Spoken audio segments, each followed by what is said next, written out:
And good afternoon and welcome to Sailplane Grand Prix on day 6. This morning we had a couple of really heavy hail showers, which has dampened things down a bit, and it's touch and go whether we launch and whether we have a task.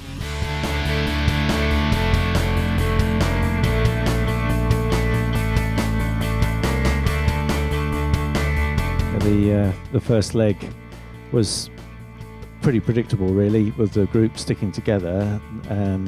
You're one or two people just trying to strike out on their own and then being reeled back in. 10 kilometres before the turn, Matthias pushed away on his own and was going quite well. Then Andy Davis came on behind him and he pushed on, and those two met up just before the turn. Well, everybody else was hanging back a little bit and waiting to see what happened and taking the thermals right to the top.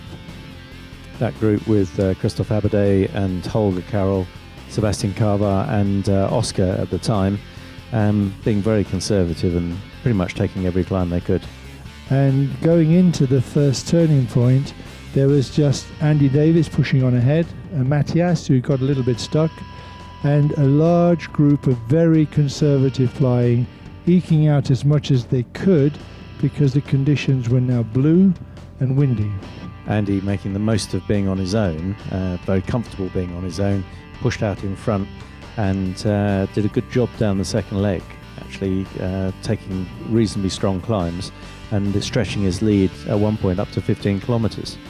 And at 15 kilometres ahead, he was looking in a very strong position as he approached the second turning point. Coming down that second leg, it was interesting to see that Holger Carroll was some 200 metres underneath the main group, but actually pushed out to the west. And actually we saw him starting to climb in wave, running down, gaining extra height, which gave him an advantage at the top turn. He did very well along that leg, and John Coates decided before they turned that it was very windy, and he took a climb up to 3,000 metres, which kept going. He decided there was potentially some wave, and he climbed up to 12,000 feet there, 4,000 metres in the wave, and which allowed him to fly along that second leg all the way at high altitude. As they went round the top turn, Andy Davis's lead was starting to be reeled in, and he set off down leg 3, trying to find that killer climb that would get him home first. But he didn't get the big climb that he needed. No, as Andy went along, getting lower and lower and lower, he had to slow down and slow down.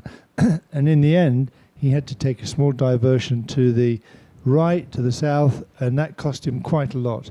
Because when he did find his climb, he was then quite a lot further from the turning point. The group behind, going around the turn point around 2,700 metres, still in a little bit of wave influence, were able to fly most of the way down the third leg without needing a climb and just picking up the odd climb just before the end.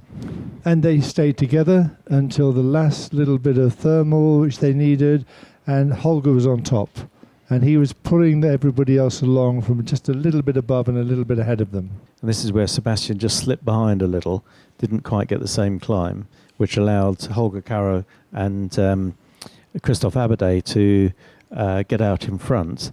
And then it was really a race to the line, with Holger with just a little bit more altitude, which he was able to turn into speed as they came across the finish line. And in third place was John Coates, who'd been in the wave, and he joined them halfway down that third leg at high altitude. Nobody saw him. He was so high, he just appeared as he came around the bottom turn to come across the line in third place.